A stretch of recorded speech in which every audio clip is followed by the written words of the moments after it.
It is an immense pleasure that we have amongst us the guest lecturer, and for which Shri Jagdish Deshmukh ji is with us. शायद उनका पहराव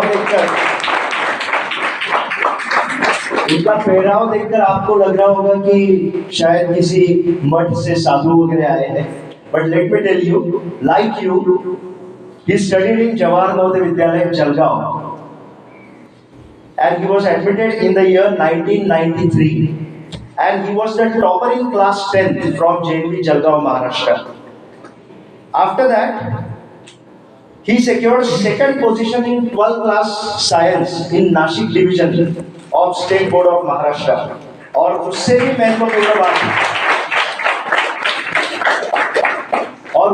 महत्वपूर्ण बात यह है कि his qualification is he completed his BTech from very reputed college in Mumbai, that is VJTI, in mechanical engineering, and he served as lecturer in 3 engineering colleges for 8 years.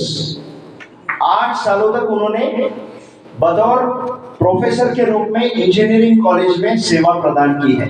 But after that he decided that he will devote himself for ISKCON, that is International Society for Krishna Consciousness, और अभी वो value education को लेकर अलग अलग शैक्षिक संस्थाओं में छात्रों से बात करने, उन्हें काउंसिल करने, उन्हें कुछ अपना अनुभव कथन करने जाते रहते हैं। And we are so lucky that today he is with us, and I humbly request most respected principal sir to welcome Shri Jagdish Deshmukh ji on behalf of all of us.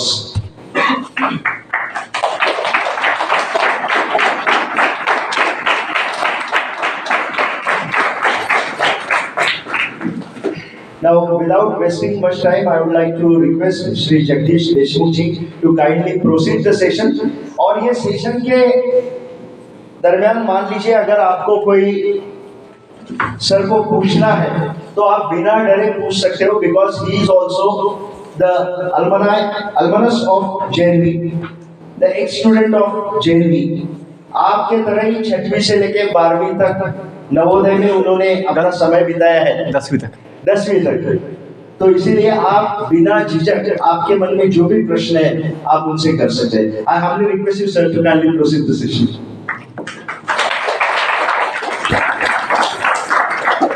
Thank you, Limay sir, for giving me this opportunity to serve here in Navodaya Vidyalaya, Saputara. I also thank Shri Ines Rani sir, principal of our Vidyalaya, to give me this opportunity to stay here and to serve here. तो बच्चों, मैं हिंदी में बोलता हूँ क्योंकि अपनी भाषा है, देश भाषा। इंग्लिश में तो कोई हमें कुछ इम्प्रेस करना नहीं, किसी को कुछ हमको दिखाओ तो करना नहीं, लेकिन जो मैसेज देना है, संदेश, वो बड़ा विशेष है। तो अपनी भाषा में दिल की बात अच्छे से समझ में आती है, इसलिए हम हिंदी बोलेंगे। इंग्लिश तो बोल सकते हैं, लेकिन यहाँ बोलने की आवश्यकता नहीं। जो लोग हिंदी समझ नहीं पाएंगे उनके लिए इंग्लिश बोलेंगे, आगे नहीं। तो हमें समझना है कि उपयोग कैसे लेना है अपना ज्ञान का, अपनी भाषा का, अपनी प्रतिभा का। जैसे हम पढ़ते हैं नवोदय विद्यालय के गेट पे लिखा होता है, come to and go to. हाँ, तभी से जब से नवोदय विद्यालय बने 1986 में, 1986, तभी से ये विचार समिति का हुआ है कि बच्चों को केवल पैसे कमाने वाला मशीन नहीं बनाना है, बच्चों को केवल पैसे कमाने का मशीन, मनी मेकिंग मशीन नहीं बनाना है। बच्चों को हमें एक महान सेवक बनाना है। क्या बनाना है? महान सेवक। ये मत सोचो सर क्या बोल रहे हो, हमें सेवक बनाओगे? तो बच्चों जो बोलते हैं ना service, I want to be IAS, I want to be an IPS, I want to be an MPSC, उसका लॉन्ग फॉर्म क्या है? जैसे IAS बोलते हैं, लॉन्ग फॉर्म क्या है उसका? इंडियन। IPS का क्या होता है? अब ऐसे कितने भी है ना, IFS है, IES है, अनेक है, IRS है, इंडियन रेलवे सर्विस। इसमें कॉमन चीज़ क्या है? लास्ट में सर्विस सर्विस सर्विस। तो बोलते तो है सर्विस, तो सेवक बनने में क्या कमी है? कुछ उसमें शर्म है कहने में कि मैं सेवक हूँ? देश के प्रधानमंत्री ये कौन है? हाँ, श्रीमान श्री नरेंद्र भाई मोदी जी हैं। उनको भी कभी शर्म नहीं लगती बोलने में कि मैं देश का प्रधान सेवक हूँ। वो कभी नहीं कहते मैं देश का प्रधानमंत्री हूँ। हमने बहुत समय उनको सुना है तो बोलते हैं कि मैं देश का प्रधान, हाँ प्रधान मतलब मुखिया प्रमुख सेवक हूँ। लेकिन मुझे सबसे बड़ी जिम्मेदारी है मुझ पर देश की, ये उनकी भावना है। उनका पद सबसे बड़ा है देश में, लेकिन उनकी भावना यही है कि मैं सेवक हूँ। तो पद हमें बड़ा नहीं बनाता, हमें अपनी सेवा की भावना बड़ा बनाती है। कभी कभी आपका पद छोटा भी होगा, कोई बात नहीं, लेकिन यदि आप में सेवा की भावना बड़ी होगी तो आपका स्थान बड़ा बनता है। बच्चों, हमने अनुभव किया है। जब अभी हम जो है कोई पद पे नहीं है, कोई पोजीशन में नहीं है, लेकिन जो हम सेवा की भावना में हैं, तो हमने अनुभव लिया है, हम अनुभव लेते हैं कि हमारी कीमत कुछ कम नहीं हुई है, उल्टा बड़ी है। तो इसलिए कहा है नवोदय विद्यालय समिति ने कि come to learn and then go to. तो इसे हमने अपने दिल में ले लिया, तभी से लिया था, 6ठी से लिया था, 30 साल से लिया हमने। जो कभी बोलते हैं टीचर्स बच्चों को कुछ अच्छा मोटिवेशन दीजिए, तो हम यही बोलते हैं कि जो हमने मोटिवेशन लिया नवोदय विद्यालय से, वो केवल नवोदय विद्यालय तक सीमित नहीं हुआ, आजीवन वो मोटिवेशन आज तक हमारे साथ में है, बना हुआ है। क्यों? बड़ी बात है। कम टू लर्न ऐसा बोल सकते थे, come to learn go to नहीं, गो टू अर्न ऐसा बोल सकते थे, come to learn and then go to. लेकिन नवोदय विद्यालय समिति ने ये नहीं लिखा है। देखिए उनका जो है ना इंक जो होता है, इंक या पेंट ना, छापने का इंक या लिखने का जो पेंट है वो बचता था, क्योंकि 5 अक्षर है। सौ में ना SERV सौ, ऑन में EARN 4 अक्षर है, तो उनकी साई बचती थी छापने में, वो बैनर या पेंटिंग करने में उनका पेंट बचता था, ये लिख देते गो टू अर्न। लेकिन नहीं, वो जानते हैं केवल पैसा कमाने से समाज का कल्याण होने वाला, समाज का क्या है, जो पैसे कमाते हैं उनका भी कल्याण नहीं होता है केवल पैसे कमाने से। आज हम देखते हैं समाज में बहुत लोग बहुत पैसा कमाते हैं, लेकिन समाधान नहीं पाते, सुख नहीं पाते, कभी कभी लोभ के शिकार बन जाते हैं, बाद में जल की हवा खाते हैं। भ्रष्टाचार है ना, भ्रष्टाचार फल सकते हैं, करप्शन। केवल अनपढ़ लोग नहीं, बड़े बड़े ऑफिसर लोग, कितने IAS भी बन जाते हैं कभी शिकार, लोग के गलत चीज़ों के शिकार बनते हैं। नवोदय विद्यालय के जो छात्र हैं, जो प्रतिभावान बच्चे हैं, तो हमें विचार है कि वो नहीं बने शिकार, या समिति का विचार है कि अपने बच्चे, नवोदय विद्यालय के बच्चे जो हैं, जो जवान हैं, जो छात्र छात्राएं हैं, ये लोभ के शिकार ना बने। केवल लोभ क्यों? काम, क्रोध, लोभ, मोह, मद, मत्सर, ये जो 6 विकार होते हैं मन में, ये किसी का शिकार ना बने अपने बच्चे। इसलिए कहा है गो टू सर्व। शब्द बहुत कम है, 2-3 हैं, लेकिन इसका जो विचार है, शब्दों का जो भाव है, विचार सबसे महान है। जो संदेश है गो टू सर्व, आजीवन इसको हम अपना सकते हैं। तो हमने अपनाया है, हमने केवल बड़ा पद, बड़ा पैकेज नहीं दिखा, हमने अपने बुद्धि से समझा कि अपने स्वभाव, अपने गुण के अनुसार चुनना है। कोई भी फील्ड चुनना हो या जीवन चुनना हो, कैसे चुनना है? अपने स्वभाव, अपने गुण, अपना नेचर समझ कर। ऐसा नहीं कि पिताजी बोले डॉक्टर बनो तो मैं बन गया, पिताजी बोले शादी कर लो मैं कर दिया या पिताजी बोले या कोई दोस्त बोले, कोई टीचर बोले कि आप पुलिस बन जाओ तो मैं बन गया। ऐसे नहीं, अपनी स्वेच्छा से हमें क्या बनना है, हमें कौन सा फील्ड अनुकूल है अपने लिए, हमें क्या समाधान देगा, हमें क्या आनंद देगा। एक समय एक स्कूल में एक मैडम ने बच्चों को पूछा कि बच्चों, आपको बड़ा होकर क्या बनना है बताइए। तो कुछ बच्चों ने बताया, मुझे डॉक्टर बनना है, मुझे इंजीनियर बनना है, मुझे साइंटिस्ट बनना है, मुझे सिंगर बनना है, डांसर बनना है, स्पोर्ट्समैन बनना है। ऐसा नहीं जवाब दिए बच्चों ने जैसे आप लोग देते हैं।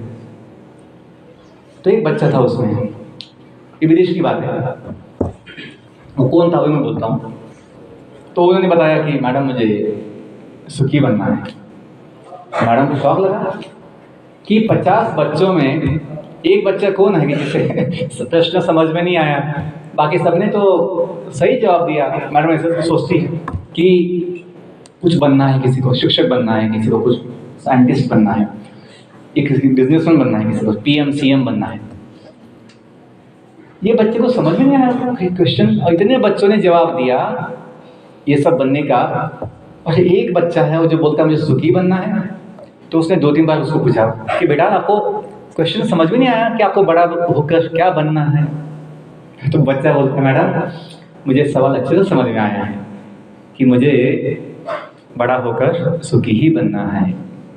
तब 2-3 बार ऐसे होने के बाद मैडम को समझ में आया कि बच्चा विशेष है, इसमें प्रतिभा है, इसमें बुद्धि है समझने का, कि यदि हम सब कुछ बन गए अपने इच्छा के अनुसार लेकिन सुखी नहीं हो पाए, सुखी नहीं बन पाए, तो क्या मतलब है। आज समाज में ऐसे कितने केसेस है, कितने लोग होते हैं जो अपनी मन के अनुसार कुछ बन तो जाते हैं, पैसा तो कमाते हैं बहुत, लेकिन जीवन का सुख नहीं पाते, जीवन का समाधान नहीं पाते, इसलिए नशा के शिकार बनते हैं। नशा क्यों चाहिए, इंटॉक्सिकेशन क्यों चाहिए लोगों को? क्योंकि जो कुछ कमाते हैं ना, जो कुछ बने ना, उसका समाधान नहीं है। वो समाधान या वो जो खालीपन है, जो एक कुछ कमी है, उसको भरने के लिए, उसको मिटाने के लिए ये लोग नशा का सहारा लेते हैं और फिर आजीवन गुलाम बन जाते हैं। नशा के गुलाम बनते हैं, एक पल की मजा, जिंदगी भर सजा, ऐसा होता है। तो बच्चों, हमें जीवन में आत्मविश्वास चाहिए, आत्मसंयम चाहिए। संयम बड़ी शक्ति है, संयम बड़ी शक्ति है। और संयम कहाँ चाहिए? अपने मन पर संयम चाहिए, अपनी इंद्रियों पर संयम चाहिए। क्या देखना है, क्या नहीं देखना है, क्या सुनना है, क्या नहीं सुनना है, क्या बोलना है और क्या नहीं बोलना। मुझे जीवन में याद नहीं, मेरा आयु अभी लगभग 42 साल है, 42 ईयर्स, 42 साल। तो मुझे याद नहीं मैं अपने मुख से कभी कुछ गलत अपशब्द बोला होगा कभी जीवन में, कभी मन में भी लाया होगा कोई ऐसा गलत अपशब्द, कभी गाली, मुझे याद नहीं। क्यों? हमने कभी वो विचार किया ही नहीं, या कभी हमने वो उस दिशा में अपना मन गया ही नहीं कि अपने मुख से कैसे अपने मुख अब कैसे कुछ अपशब्द गलत शब्द बोल सकते हैं ताकि अपना मुंह गंदा हो जाए। जो गाली बकता है उसका ही मुख गंदा होता है।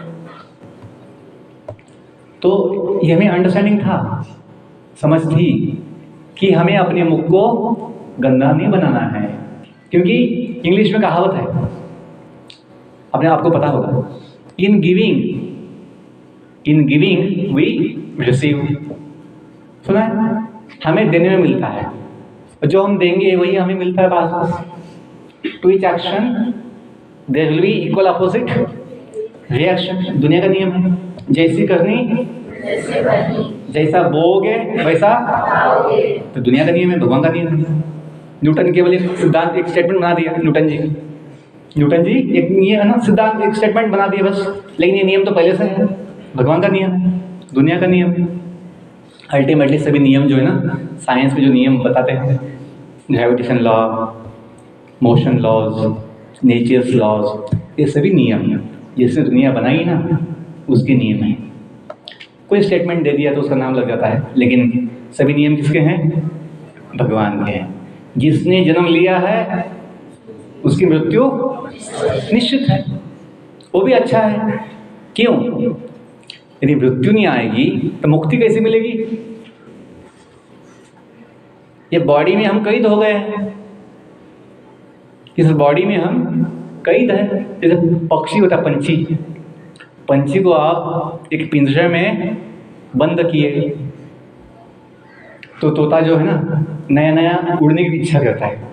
जब उसको नया नया लाते ना पिंजरे में तो वो सोचता है मुझे क्यों बंद किया यहाँ पे, मुझे निकलना चाहिए था बाहर, मुझे निकाल दो यहाँ से। लेकिन वही तोता कुछ महीने के बाद, कुछ साल के बाद,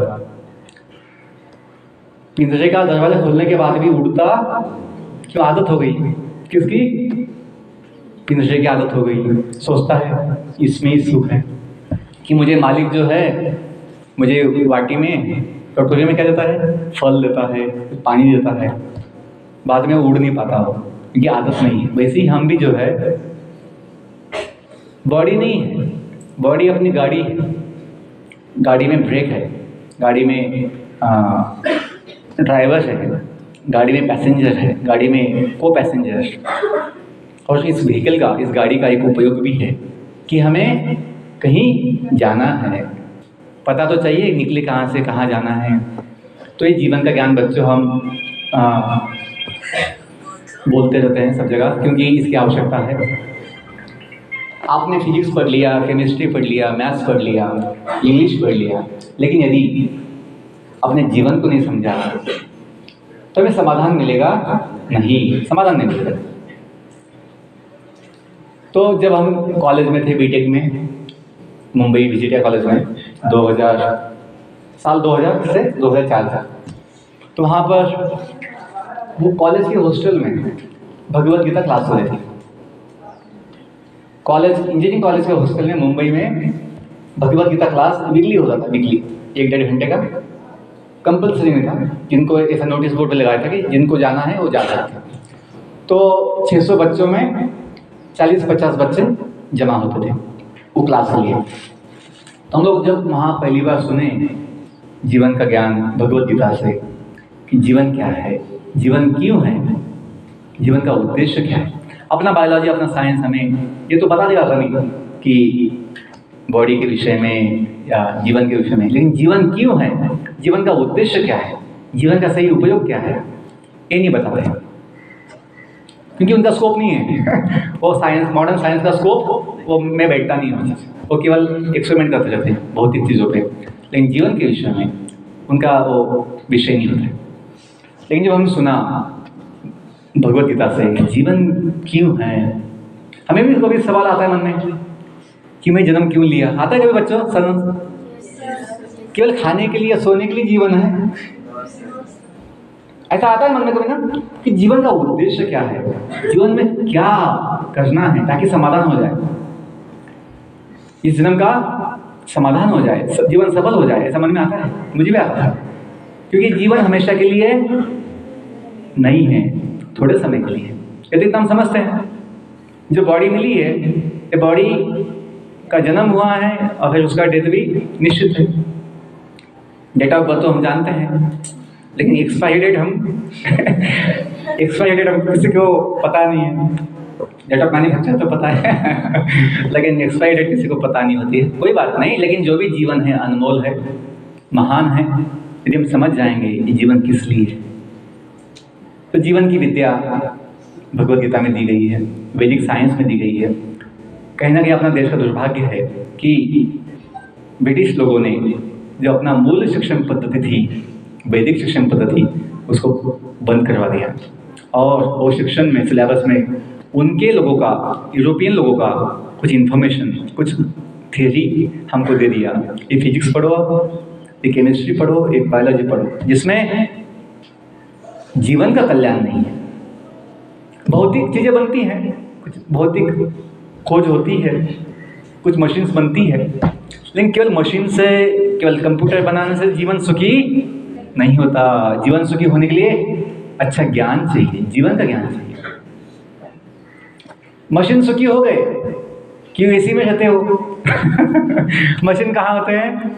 देखिए जितने भी लैब होते हैं ना मशीन कंपनी में या कोई ऑफिस में, सभी मशीन के लिए एसी होता है। लेकिन जो काम करने वाले होते हैं, पर जो मनुष्य होते हैं, वो कहाँ सुखी होते हैं? उनका तो दिमाग गर्म हो जाता है, उनको तो बड़ी चिंता रहती है, टेंशन होती है, तनाव होता है। क्यों? क्योंकि उनको जीवन का ज्ञान नहीं है। हम जीते तो है, लेकिन क्यों जीते हैं, किस लिए जीते हैं, ये पता नहीं होता है। तो वैदिक साइंस में, वैदिक शिक्षा में जीवन विद्या का मेन भाग था, जीवन विद्या। आज की सिलेबस में जीवन विद्या बहुत कम हो गई है, केवल भौतिक चीज़ों का सिलेबस है। जो उद्देश्य है विद्या का, जो कि विद्या की व्याख्या है, सा विद्या या विमुक्त है। कभी सुना है विद्या की व्याख्या? विद्या उसे कहते हैं, सा विद्या मतलब वो विद्या है, सा विद्या या विमुक्त है, जिससे मुक्ति मिलती है, उसे विद्या कहते हैं। ये कौन सी विद्या है? जीवन विद्या है, भौतिक विद्या नहीं।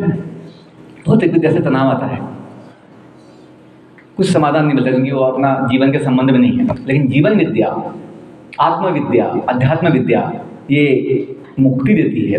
किससे मुक्ति? तनाव से मुक्ति, अनावश्यक विचारों से मुक्ति, अनावश्यक इच्छाओं से मुक्ति, भय मुक्ति और दुख मुक्ति, सभी समस्याओं से मुक्ति देता है जीवन विद्या।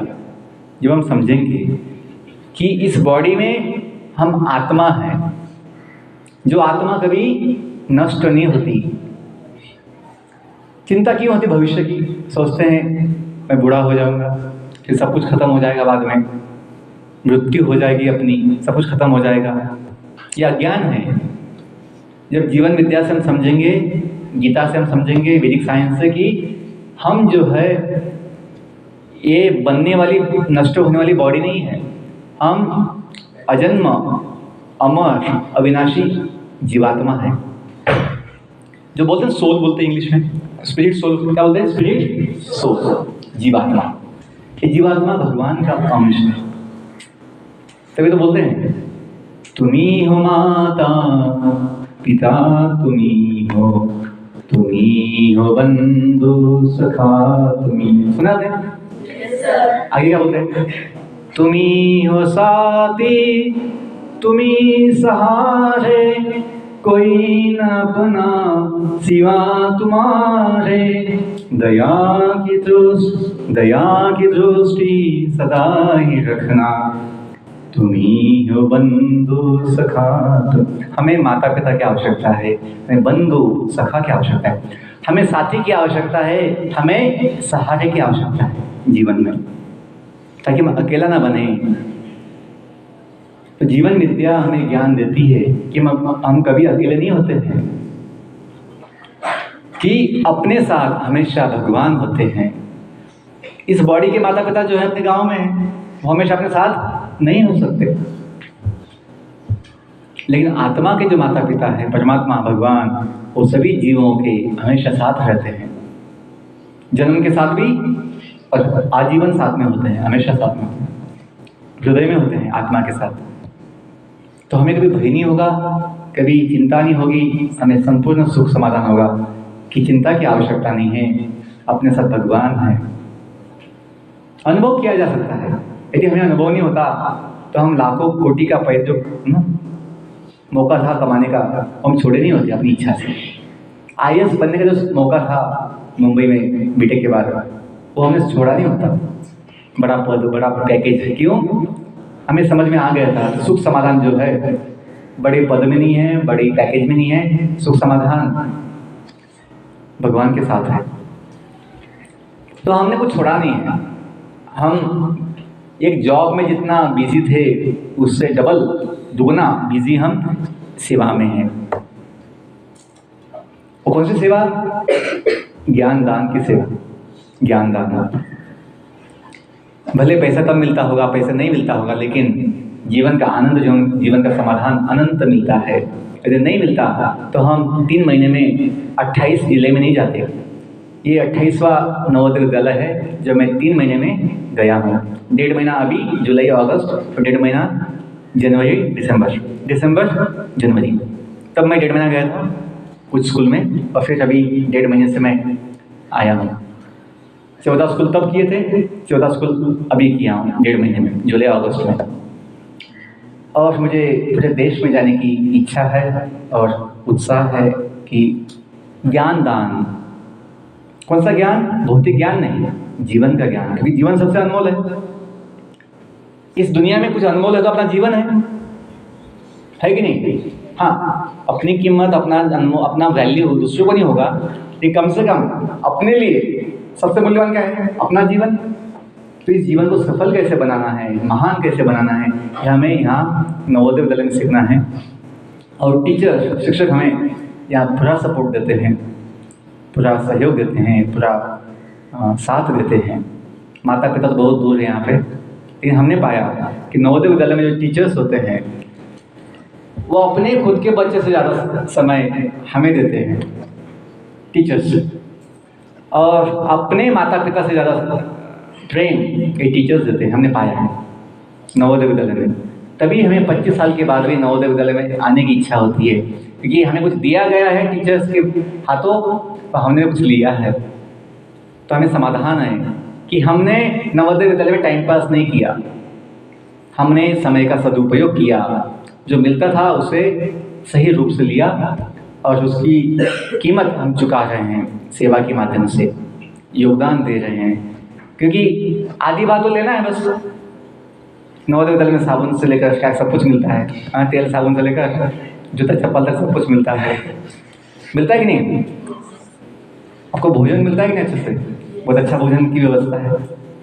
तो हमें देना भी चाहिए, बदले में कुछ देना ही। इसलिए नवोदय विद्यालय बताती हैं कि come to learn, take the benefit, इसका लाभ लीजिए। केवल एग्जाम का मत सोचो, ज्ञान की बात कीजिए, ज्ञान लेना है।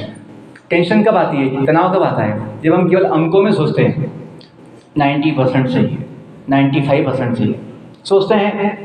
जब तक 90% नहीं आएंगे, 95% नहीं आएंगे, सुख कैसे मिलेगा? बड़ा कॉलेज कैसे मिलेगा? बड़ा कॉलेज नहीं मिलेगा तो बड़ा पैकेज कैसे मिलेगा? बड़ा पैकेज नहीं मिलेगा तो बड़ा सुख कैसे मिलेगा? ऐसा सोचते हैं, सामान्य ऐसा विचार होता है। लेकिन जो बुद्धिमान होता है वो समझता है कि सुख और समाधान क्या मिला इसमें नहीं है, हम क्या देते हैं उसमें है, हम उसका उपयोग कैसे लेते हैं उसमें सुख समाधान है। अपनी मन की भावना क्या है उस पर सुख समाधान निर्भर होता है। तो अपनी योग्यता के अनुसार जो कॉलेज मिलेगा, हाँ, हमें प्रयास करना है, हमें मेहनत लेनी है, हमें पढ़ना है, समझना है, लेकिन अपेक्षा नहीं करनी चाहिए यही कॉलेज मिलना चाहिए। ठीक है, मिलना चाहिए, अपेक्षा हो, मतलब विचार हो सकता है, लेकिन नहीं भी मिलता है कोई बात नहीं। जो मिलेगा मैं वहाँ अपनी ताकत लगाऊंगा और आगे बढ़ूंगा, मैं कभी निराश नहीं होऊंगा। आज बच्चे निराश हो जाते हैं, सर इतना मैं मेहनत किया था, मुझे अंक कम आ गए, मैं सोचा था मुझे फर्स्ट आना था, मैं थर्ड आ गया, मैं सेकंड आ गया, मैं बहुत दुखी हूँ। ये अज्ञान है, मूर्खता है। ये समझना कि पोजीशन में सुख है, ये झूठ है। कभी कभी हमने देखा है बच्चे जो है ना, कभी लास्ट में होते हैं पढ़ाई में, लेकिन जब निकाल आता है, उनका नतीजा आता है, रिजल्ट आता है, नाचते हैं, पेड़े बांटते सब कि सब में पास हो गया। और जो फर्स्ट सेकंड आता है वो मायूस रहता है, वो दुखी रहता है, सर मार्क्स कम आ गए। तो ऐसे अंकों को हमें नहीं चाहिए। जो 95 आने के बाद भी दुखी है और एक बच्चा 60-65 लेके भी नाच रहा है, खुश है, पेड़ा बांट रहा है, तो मिठाई बांटता है। तो बच्चों ये समझना है कि सुख ना, बड़ापन जो है अंकों में नहीं है। आपके पास कितना हिम्मत है, कितना ज्ञान आपके पास है और कितनी अच्छी भावना आपके पास है। अच्छी भावना कौन सी है? सेवा की भावना। और सेवा मतलब क्या? कंट्रीब्यूशन, योगदान बोलते हैं। हिंदी में क्या बोलते हैं? योगदान, योगदान, कंट्रीब्यूशन। देने वाला महान होता है, पैकेज लेने वाला नहीं, वो दब जाता है पैसे से। लेकिन यदि कुछ दोगे, सेवा, योगदान, आपका महानता बढ़ती है। तो हमें महान बनना है, महान सेवक बनना है।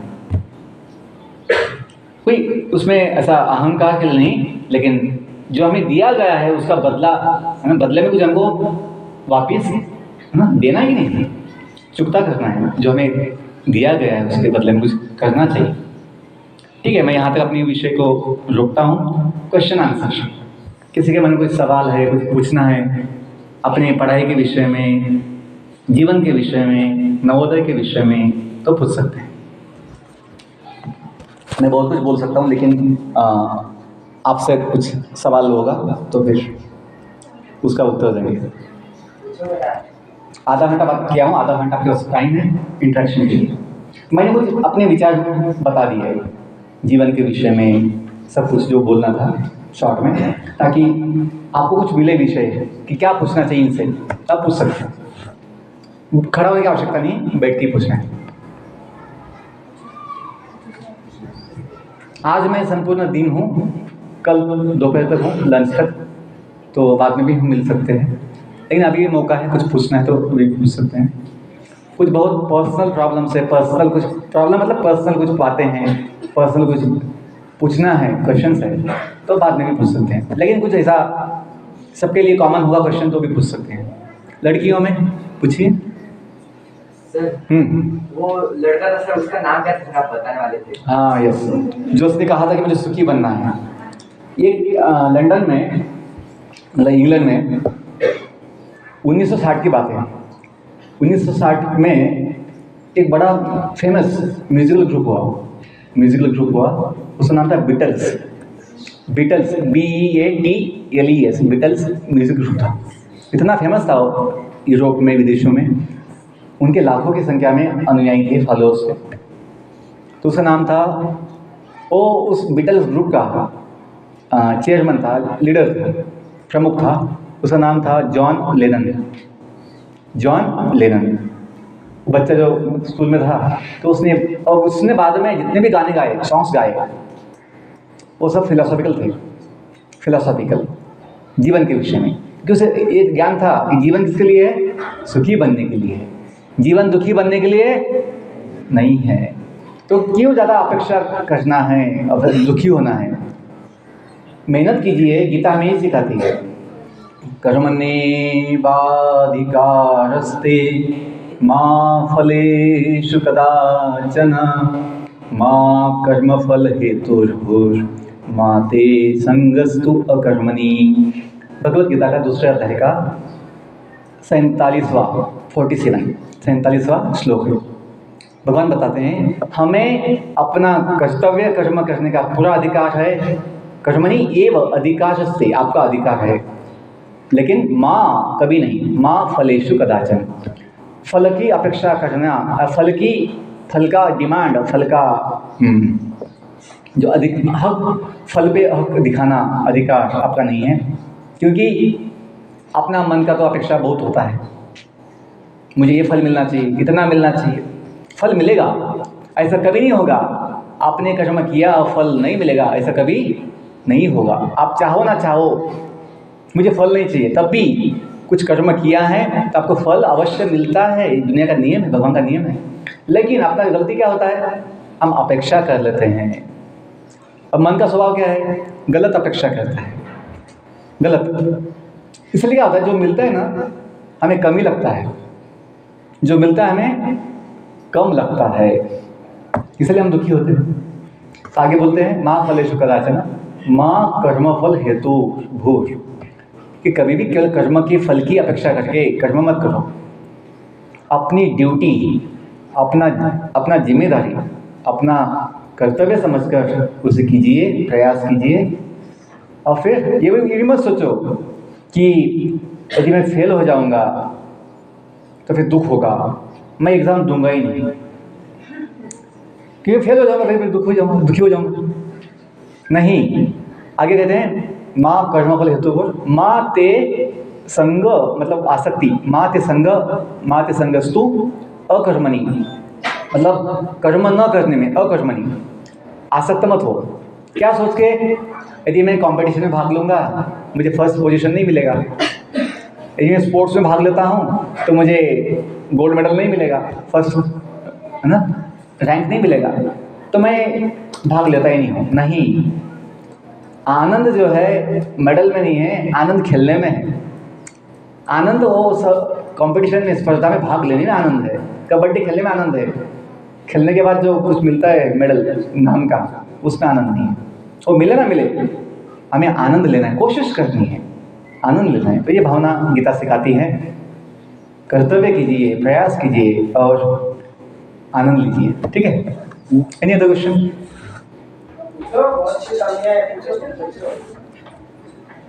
अर्जुन ने कौरवों के खिलाफ लड़ा था, तो फिर उसने अपने भाइयों को मारा था, तो फिर भी उसको पाप क्यों नहीं चढ़ा? किसको? अर्जुन ने कौरव के खिलाफ लड़ा था क्योंकि पांडव की टीम से था। यस। तो फिर उसको पाप क्यों नहीं चढ़ा? क्योंकि उन्होंने तो अपने ही भाइयों की हत्या की थी। हाँ, बढ़िया।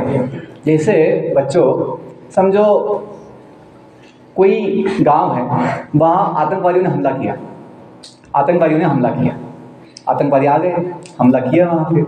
फिर पुलिस को फ़ोन किया आपने, सर यहाँ हमला हुआ है, आप आ जाइए, बड़ी समस्या है।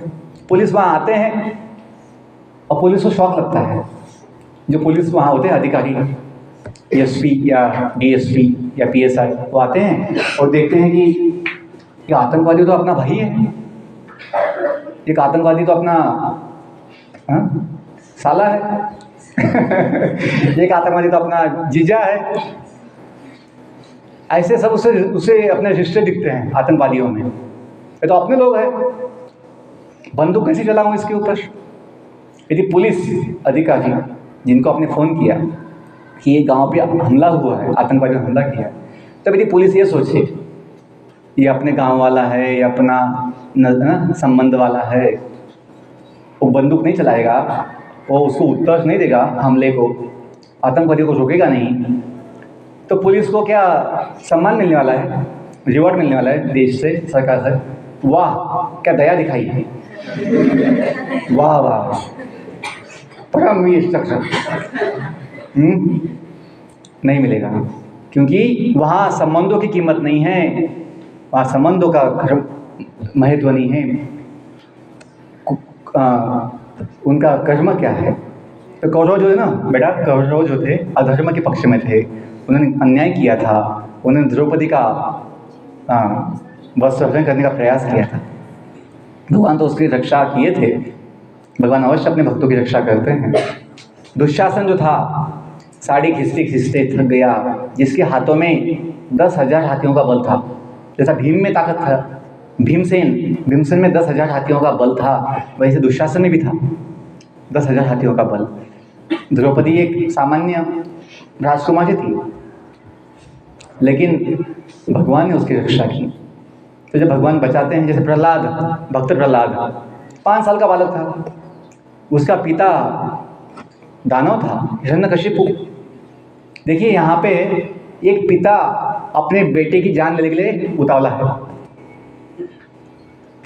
आपने जो पूछा ना अर्जुन को पाप क्यों लगा, वो तो उन्होंने उनका हत्या किया, संबंधी थे, भाई बहन थे, भाई थे, रिश्ते में थे। यहाँ एक पिता अपने बेटे को मारने के लिए तैयार था। क्यों? द्वेष। किससे? भगवान से द्वेष। कि विष्णु का भक्त है ना, मैं विष्णु को दुश्मन मानता हूँ, मैं विष्णु को शत्रु मानता हूँ, और भगवान को शत्रु मानता था। कौन? हिरण्यकशिपु। क्योंकि अज्ञानी था, दानव था, असुर था। तो उसने उस द्वेष भाव से अपने बेटे को भी छोड़ा नहीं, वो बेटे का भी दोषी बन गया, बेटे की जान पर उतालू हो गया था, मुताला हो गया था, जान लेने के लिए तैयार था, लेकिन भगवान ने उसकी रक्षा की। वैसे हमें विश्वास चाहिए कि भगवान अपने साथ है। ये कथा नहीं केवल जैसे मैकॉले ने बोल दिया था, ये सब माइथोलॉजी बुक्स हैं।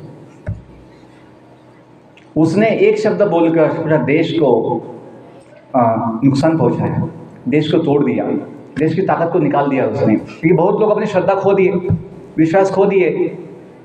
ऐसे कितने देश में लोग हैं, उन्होंने अभी गीता को हाथ भी नहीं लगाया, भगवत गीता को पढ़ा भी नहीं है, कभी सुना भी नहीं है, ना गीता पढ़ी है, ना महाभारत पढ़ा है, ना रामायण पढ़ा है, ना कुछ वेद पढ़े हैं, ना उपनिषद पढ़े हैं। क्यों? दंत कथा। ना कोई भागवत पुराण पढ़ा है, ना शिव पुराण पढ़ा है, ना विष्णु पुराण पढ़ा है, ना गरुड़ पुराण पढ़ा है। क्यों? बुद्धि भ्रष्ट हो गई मैकॉले के शब्द सुनकर कि क्या है, हिंदू माइथोलॉजी बुक्स है। कितना उसने घोर अन्याय किया, कितना उसने नुकसान किया देश का। कि आज लोग कुछ पढ़े नहीं है, बच्चों ने कुछ सुना नहीं है, कुछ जाना नहीं है, लेकिन क्या बोलते पता है? सर ये गीता का जो ज्ञान है वो सच कैसे हो सकता है? महाभारत कभी कैसे हो सकता है, रामायण कैसे इतिहास हो सकता है। भाई आपने पढ़ा है क्या? नहीं पढ़ा है। बिना पढ़े सुने समझे इतनी इनकी हिम्मत हो जाती है बच्चों की, बोलने की, लोगों की, ये कल्पना है, ये नहीं हुआ है। आप पहले पढ़ो तो सही कि रामायण में क्या लिखा गया है। वो नहीं पढ़ेंगे, लेकिन बुद्धि भ्रष्ट हो गई लोगों की। क्यों? मैकाले का विश्वास कर लिया। लॉर्ड मैकाले ब्रिटिश लोगों का विश्वास कर लिया। उन्होंने क्या दे दिया, बोल दिया ये माइथोलॉजी बुक्स है। हमें माइथोलॉजी का मतलब क्या लगता है? झूठा है सर, दंत कथा है, काल्पनिक है। नहीं बच्चों, रामायण, महाभारत, भागवत पुराण, जितने भी पुराण हैं, ये सभी ब्रह्मांड के इतिहास हैं। केवल पृथ्वी नहीं, पूरे ब्रह्मांड में जहाँ सब जगह जीवन होता है, प्रत्येक तारे पर, प्रत्येक ग्रह पे, ग्रहलोक में जीवन है। यदि वहाँ जीवन नहीं होगा तो क्या खाली टाइम पास के लिए उनको बनाया है और अवकाश में उनको घुमाते भगवान? प्रत्येक तारे पर जीवन होता है, प्रत्येक ग्रहलोक में जीवन है। क्योंकि जीवन आवश्यक जो होता है, भूमि, जल, अग्नि, वायु, आकाश, इन्हीं 5 तत्वों से पूरा ब्रह्मांड बना है। ब्रह्मांड में जो कुछ भी है इन्हीं 5 तत्वों से बनता है। अपना वैदिक साइंस कहता है। जो हम सुनते रावण की सत्ता 3 लोगों में थी, स्वर्गलोक, भूलोक, पाताल लोक। यदि वहाँ जीवन नहीं होगा तो सत्ता कैसे होगी उसकी? वो क्या केवल जो वहाँ की पहाड़ है उसमें उसकी सत्ता होगी?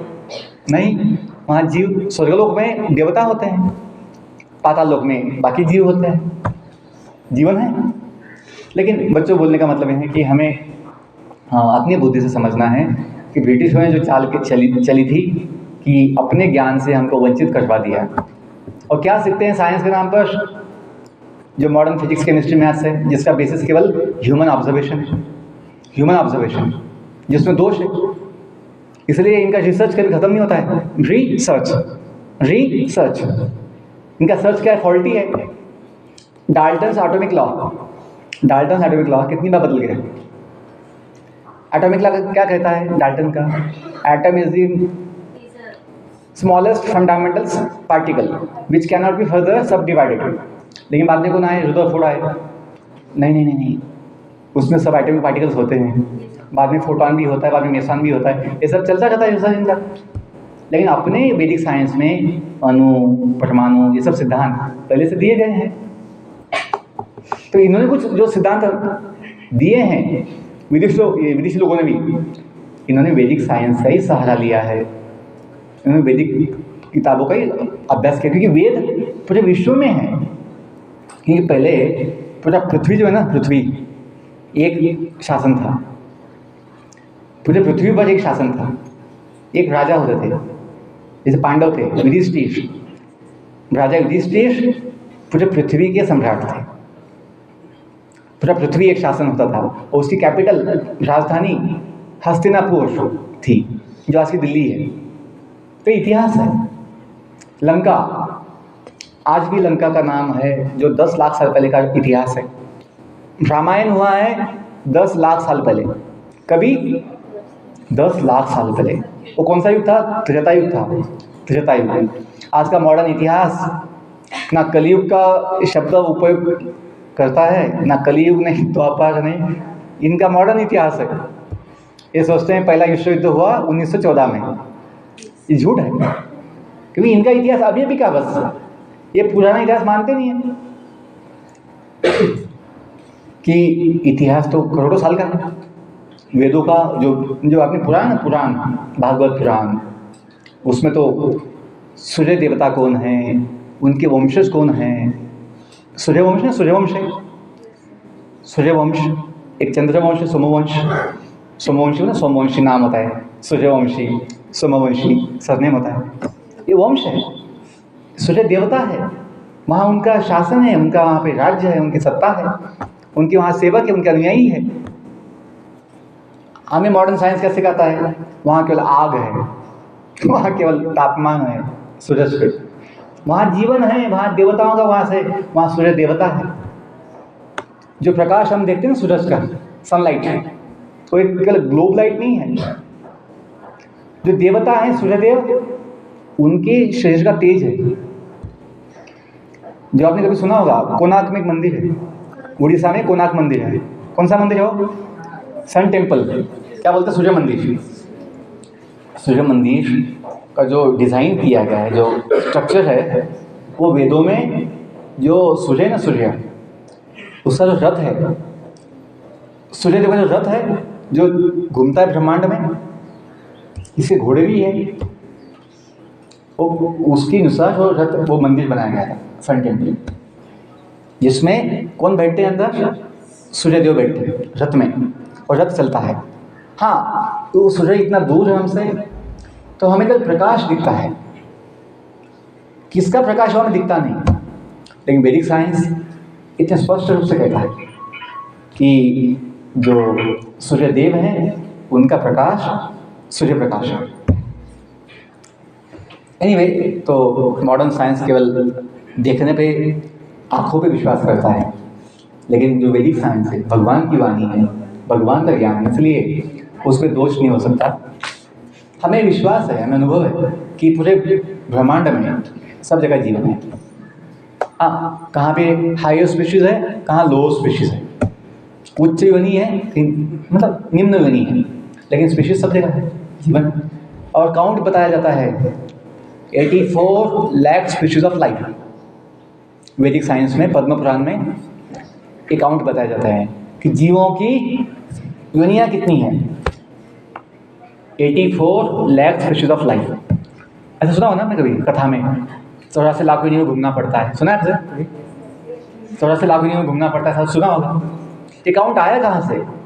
जैसे आपके हाउस में होता है ना, हाउस मास्टर आते रात को, चलो बच्चों को बुलाओ, काउंट कीजिए, बोलो 1 2 3 ना, 1 2 3, फिर काउंट होता है। ऐसे काउंट नहीं किया है स्पीशीज़ को। स्पीशीज़ बनाने से पहले डिज़ाइन किया गया था, प्लान किया गया था ब्रह्मा जी के द्वारा, कितने स्पीशीज़ पानी में बनाना है, कितने स्पीशीज़ हवा में बनाना है, कितने स्पीशीज़ ज़मीन पे बनाना है।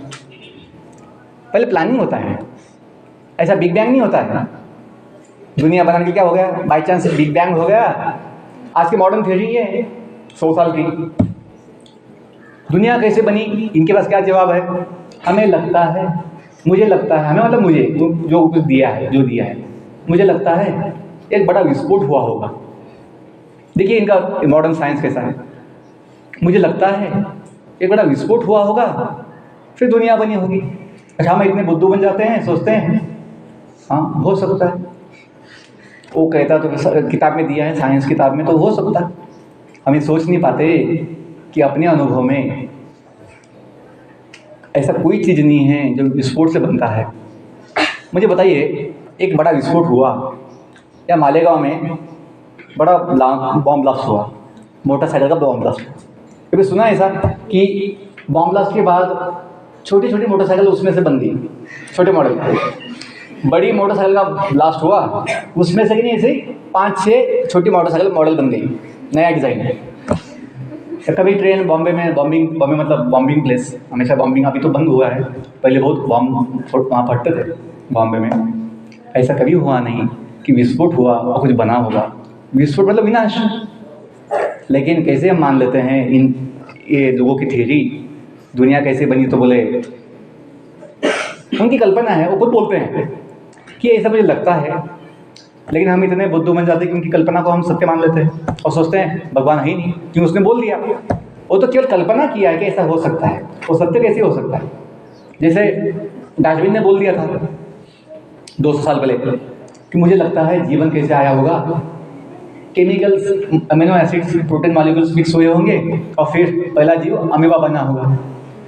ये उसकी कल्पना है। उनका जन्म अभी भी 200 साल पहले हुआ। लाखों करोड़ों साल पहले जीवन की उत्पत्ति कैसे हुई, डार्विन को कैसे समझ में आएगा? आएगा नहीं आ सकता।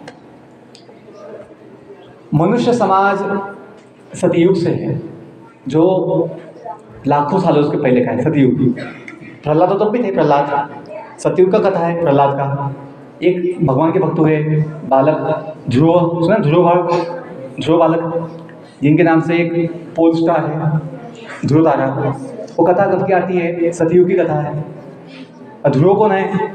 ब्रह्मा जी के जो पुत्र हैं मनु महाराज, स्वयंभू मनु, उनके जो पुत्र हैं उत्तानपाद महाराज, उनके पुत्र है ध्रुव। मतलब ब्रह्मा जी के कौन है? परपोता। पोता कौन है? प्रहलाद के, अपने ब्रह्मा जी के उत्तानपाद पोता। उत्तानपाद कौन है? मनु के पुत्र है, मनु। और ध्रुव कौन है? ब्रह्मा जी का पोता है, परपोता है, पोते का लड़का है, ग्रेट ग्रैंडसन। अब ब्रह्मा जी कौन है? ब्रह्मा जी ब्रह्मांड के पहले जीव हैं, फर्स्ट इंजीनियर है, first living being in the universe. ब्रह्मांड कैसे बनते हैं, कब बनते हैं, कौन बनाता है, क्यों बनाता है, ये सभी उत्तर वैदिक साइंस स्पष्ट रूप से गीता, भागवत, वेद, उपनिषद सभी जगह पर, रामायण, महाभारत सब देते हैं, सब देते हैं। संत महात्मा भी देते हैं क्योंकि उनका भी अनुभव है, उनकी भी साक्षात्कार है। ऐसा नहीं कि किताब पढ़ लिया और ऐसे बोलते हैं, नहीं। पहले ज्ञान लेते हैं, फिर अपनी तपस्या से, ध्यान से, शक्ति से, साधना से अनुभव भी लेते हैं, तो विज्ञान बनता है। पहले ज्ञान मतलब ज्ञान लिया, लेकिन जब अनुभव आता है उसका, ज्ञान के ये सत्य है, और विज्ञान बनता है। तो अनादिकाल से ये वैदिक साहित्य अपने देश में था, लेकिन ब्रिटिश लोगों ने हमें गुलाम बनाने के लिए, अपनी शक्ति को कम करने के लिए हमें इस ज्ञान से वंचित किया, और पढ़ाई के नाम पर, शिक्षा के नाम पर केवल फिजिक्स, केमिस्ट्री, मैथ्स दे दिया, और इंग्लिश का बड़ा एक क्या ना मायाजाल फेंक दिया इंग्लिश का। तो बच्चे क्या होता है ना, इंग्लिश पढ़ते हैं, सीखते हैं, सोचते हैं लंदन जाएंगे। क्यों? इंग्लिश कई जीवन हुआ ना, इंग्लिश मन कैसे बन गया? इंग्लिश बन गया। सोच भी वैसी इंग्लिश जैसी हो गई। जहाँ टाई पहन के बहुत है ना पसीना आता है, लेकिन टाई लगाते हैं नहीं। यहाँ तो गर्मी होती है, यहाँ तो ठंडी लगती है, तो अच्छी बात है टाई पहनना चाहिए, लेकिन बहुत जगह पर यहाँ ठंडा मौसम है ना, ठंडा मौसम है। सर यहाँ एक साइंस वाले मैडम बैठी है, हाँ, इंग्लिश वाले। मैं तीनों को अटैक कर रहा हूँ। मुझे पता नहीं है, आई डोंट नो, बट जो सच्चाई है वो बोल रहा हूँ कि हम भी जो है, हम भी प्राध्यापक थे, हमने भी साइंस सिखाया है, हमने भी इंग्लिश सिखाया है, हम भी इंग्लिश अच्छी बोलते हैं, लेकिन जो सच्चाई है कि ब्रिटिश लोगों ने हमें गुलाम बना दिया। इंग्लिश बोलना चाहिए कभी, जब ऑडियंस इंग्लिश हो, तब बोलना चाहिए। ऑडियंस अपने लोग हैं। यदि आप अपने माता पिता से इंग्लिश बोलोगे, दादाजी से, दादी जी how are you, how do you feel, what's going on दादाजी, आदि जी, तो दादाजी बोलेंगे इसको क्या भूल चढ़ गया। अपनी भाषा में बोलो भाई, केम छे ऐसे बोलो, केम छे बोलो, ये व्हाट्स हाउ आर यू क्या बोलते हैं, केम छे ये बोलो। केम छे में जो आनंद है ना, अपनापन जो है, केम छे, ओ हाउ आर यू में नहीं होता। बच्चों के बोलने का मतलब ये है कि भाषा का उपयोग कहाँ पे होता है, जहाँ उसकी योग्यता है। एनीवे, मैं बहुत कुछ बोल सकता हूँ, लेकिन समय कम है, तो किसी का सवाल है अभी? आ रहा हूँ। सर आपने वो कल बोला था ना कि मतलब इंसान जो सोता है, मतलब वो एक तरह की 6 घंटे की डेथ होती है। हाँ। तो फिर उसमें सपने क्यों आते फिर? सवाल हंसने जैसा है, हंसने लड़के ने हंस दिया, कोई बात नहीं, लेकिन ये सत्य बात है कि हम नींद में सब भूल जाते हैं। डेथ मतलब क्या है? भूलना। डेथ मतलब भूलना। जैसे हम पिछला जन्म भूल चुके हैं,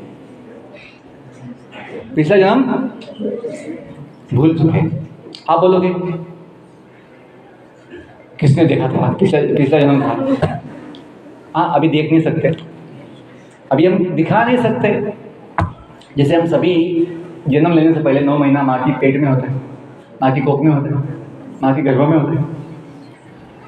वो 9 महीना का समय हमें याद, लेकिन माँ को याद है। जन्म लेने के बाद 2-3 साल माँ की गोद में होते हैं, माँ को याद है, हमें याद नहीं। तो हम बोल गए मतलब ये नहीं कि हम नहीं थे। वैसे ही पिछला जन्म, क्योंकि जन्म क्यों होता पता है? पुनः पुनः जन्म इसलिए होते हैं क्योंकि जीव की, आत्मा की अनेक इच्छाएं होती है जो एक जन्म में पूरी नहीं होती है।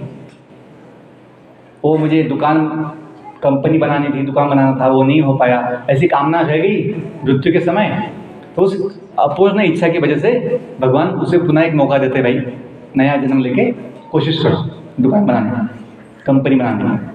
तो इसलिए जन्म होते हैं क्योंकि आत्मा नित्य है, बॉडी अपनी गाड़ी है, बॉडी अपनी, हम कौन है? पैसेंजर। भगवान कौन है? को पैसेंजर। मन क्या है? ब्रेक। बुद्धि अपने ड्राइवर, बुद्धि अपनी। काफ़ी जो सवाल पूछा था कि नींद जो होता है उसमें हम डेथ के समान तो होती है, लेकिन हमें सपने क्यों आते हैं? सपने इसलिए आते हैं क्योंकि आत्मा सोती नहीं है।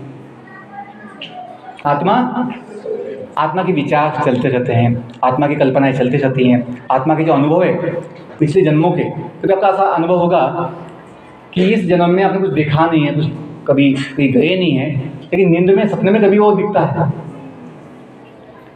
इस जन्म का अनुभव नहीं है, जीवन का अनुभव, अभी का अनुभव नहीं है, लेकिन सपने में कहाँ कहाँ हम जाके आते हैं, कहाँ कहाँ घूम के आते हैं। तो ये क्यों आता है? पता है विचार, ये ऐसा क्यों अनुभव आता है? क्योंकि सबकॉन्शियस माइंड में अपना जो सॉफ्टवेयर है, मन बुद्धि अहंकार, मन बुद्धि अहंकार जो बॉडी में है ना अपने पास, मन बुद्धि अहंकार, बॉडी अपनी हार्डवेयर है, फिजिकल बॉडी अपनी हार्डवेयर है, मन बुद्धि अहंकार अपना सॉफ्टवेयर है। हार्डवेयर बदल गया, डेथ के समय हार्डवेयर बॉडी बदल जाती है, नया जन्म जो मिला, लेकिन सॉफ्टवेयर जो पिछले जन्म में था, मन बुद्धि अहंकार, वो आत्मा के साथ आगे आता है, अपडेट होके, थोड़ा अपडेट होता है, सॉफ्टवेयर रिवाइज होता है, अपडेट होता है और फिर नए बॉडी में आता है।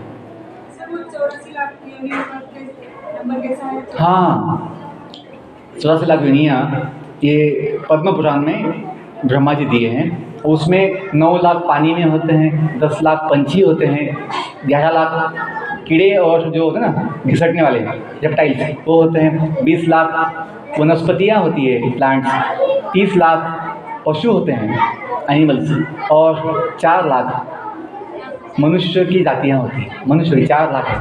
मनुष्य मतलब जैसे हमें केवल ऐसा नहीं है, चेतना जो चेतना, उसकी चेतना कितनी विकसित है उसके अनुसार मनुष्य केवल पृथ्वी पर नहीं है, पूरे ब्रह्मांड में अनेक जगह पर मनुष्यों की जातियाँ हैं। मनुष्य कौन है? जो मनुष्य से उत्पन्न हुए हैं। मानव और मनुष्य शब्द कहाँ से आए? जो मनुष्य से उत्पन्न हुए हैं। डार्विन ने जो कल्पना की थी कि बंदर से आए हैं मनुष्य, वो झूठ है, वो बोगस है। इसलिए आज विदेश में डार्विन के कोई सिद्धांत सिखाए नहीं जाते, क्योंकि उसका कोई बेसिस नहीं है, लॉजिक नहीं है। क्योंकि अपने वैदिक इतिहास में, पुराणों में 10 लाख साल पहले भी मनुष्य का उल्लेख आता है।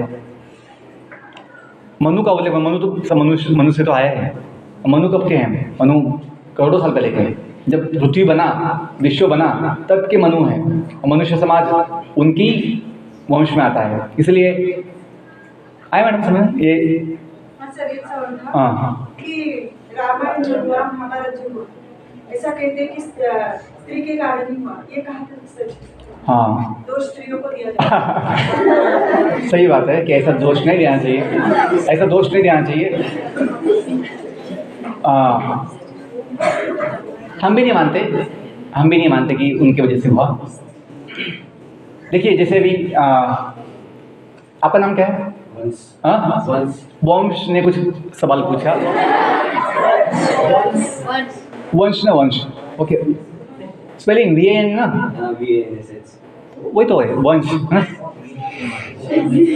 ये प्रोनाउंसिएशन हम वंश बोलते हैं, आप वंश बोलते हैं, वंश ओके वंश। तो एनीवे जो उसने सवाल पूछा, कुछ लड़कियां हंस दी, तो इसका मतलब नहीं कि उस अपमान हो गया, ऐसा कुछ नहीं होता है। ऐसा कुछ अपमान नहीं होता है, वो तो स्वाभाविक। कभी ना कुछ कोई बोलता है तो हंसी तो आती है। ऐसे कोई दुर्योधन ने उसको अपमान मान लिया, हाँ उसने कुछ बोल दिया था कि अंधे का, हाँ अंधे का बेटा अंधा, ऐसा कहीं शास्त्रों में लिखा नहीं है, टीवी में दिखाया गया था। टीवी में दिखाया गया था, वो तो बहुत ऊपर खड़ी थी, तो ऐसे ही हंस दी थी। उसने ऐसा कुछ नहीं कहा था। ऐसा भी मैं तो पढ़ा नहीं हूँ, वो तो टीवी में कुछ भी दिखा देते हैं, कभी थोड़ा मसाला डाल के करते हैं। बस लास्ट बात तो थोड़ा बैठिए। और जो रामायण हुआ, तो सीता देवी की वजह से नहीं हुआ, रावण की वजह से हुआ। रावण का जो अत्याचार था, जो महाभारत हुआ वो कौरवों की वजह से हुआ। जो अत्याचारी थे, अन्यायी थे, उनको मिटाने के लिए हुआ।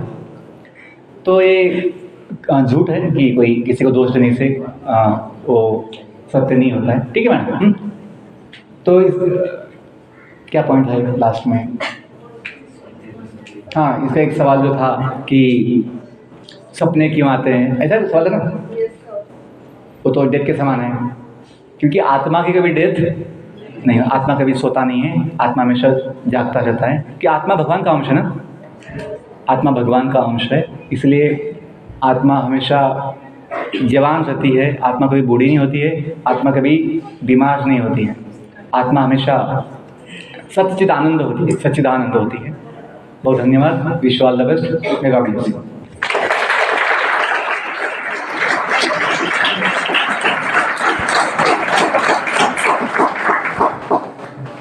संध्याकाळी घेऊ बाकीचं सेशन। बहुत बहुत धन्यवाद सर।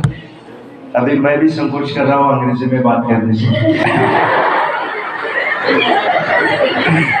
तो बहुत ही सरल तरीके से आदरणीय श्री जगदीश सर ने आपको बहुत अच्छी तरीके से मार्गदर्शन किया। हमारे सभी साथीगण, हमारे सभी छात्रों की ओर से तहे दिल से हम आपके प्रति आभार व्यक्त करते हैं। Thank you.